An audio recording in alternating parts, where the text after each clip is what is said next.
اللہ کی رحمت سے انسان اس وقت مایوس ہوتا ہے جب وہ اپنے مستقبل سے مایوس ہو۔ اپنے محسن کی ذات بیان کرنے کے بجائے اس کے احسانات بیان کرو۔ اتنا پھیلو کہ سمٹنا مشکل نہ ہو، اتنا حاصل کرو کہ چھوڑتے وقت تکلیف نہ ہو۔ اس بیٹے کا کیا ذکر جو صرف باپ کے حوالے سے پہچانا جائے۔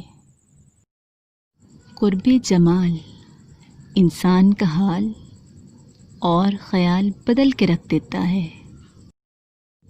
روح کی گہرائی سے نکلی ہوئی بات روح کی گہرائی تک ضرور جائے گی۔ پہاڑ کی چوٹی تک جانے کے کتنے ہی راستے ہو سکتے ہیں، لیکن سفر کرنے والے کے لیے صرف ایک ہی راستہ ہوتا ہے۔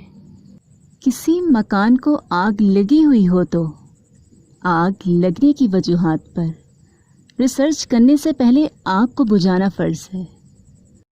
بہترین کلام وہی ہے جس میں الفاظ کم اور معنی زیادہ ہوں۔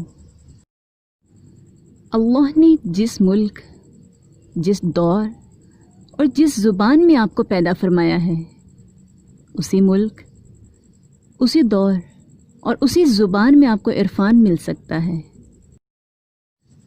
انسان جس کیفیت اور عقیدے میں مرے گا اسی میں دوبارہ اٹھایا جائے گا۔ دعا کریں کہ وقت رخصت کلمہ نصیب ہو۔ آمین۔